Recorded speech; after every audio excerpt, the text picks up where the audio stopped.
Hello, isn't this gorgeous? Look at the Caribbean, there's nothing like it. It's just one of those places you never get tired of. This is actually, see if I can zoom in a little on that. No, I guess not.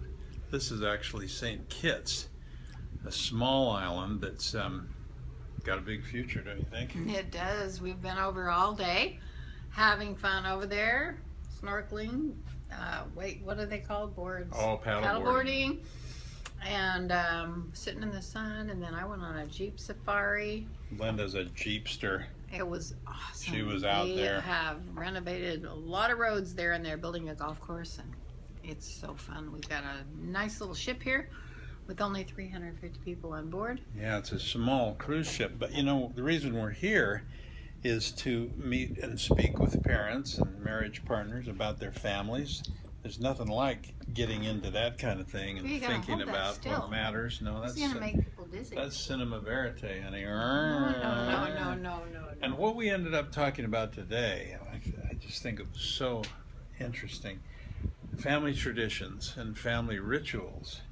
And, you know, every family has them. They all do. And they just have to think about them.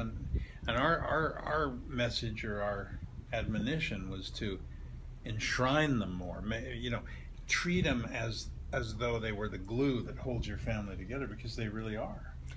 We had one mom who said, you know, afterwards, it reminded me that I used to always go by and get some little eclairs every Sunday. Every Sunday. I haven't done it for a while. And she said, I've got to go back to that because our kids remember that so much. They'll just have those memories when they leave home.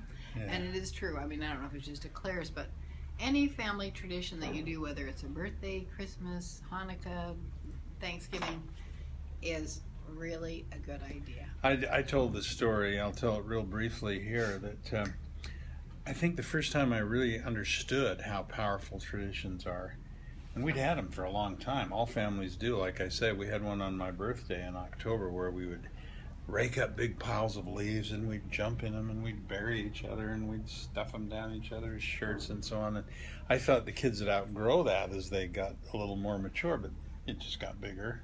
They had to go to the park. They had to have big trees. They jump out of the trees into the leaves, fight their friends, have hot chocolate.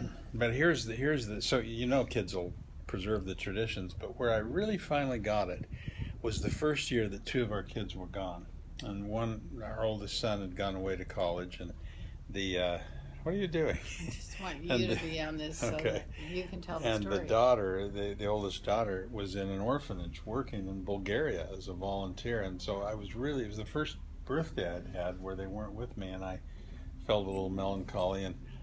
And then in the mailbox showed up 2 birthday cards, I thought. So I was real excited, and I took them into my little library and opened the first one, and it wasn't a card at all. It was a little leaf, and it had a post-it note on it from our daughter, and it said, "Dear Dad, this is a Bulgarian leaf.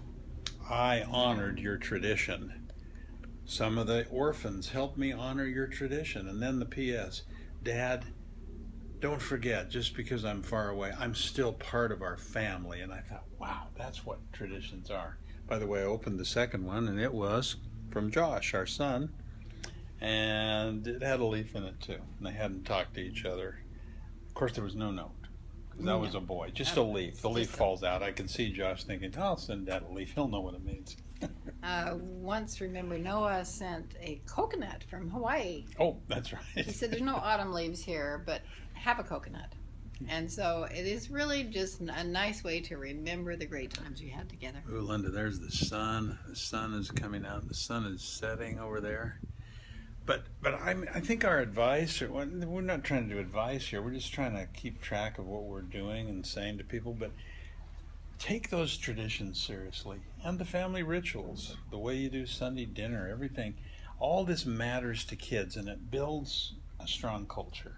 It does, which is our advice. Build a strong culture. They're stronger than the culture that the kids are dealing with every day. The peer culture, the media culture, all the crazy culture of the world.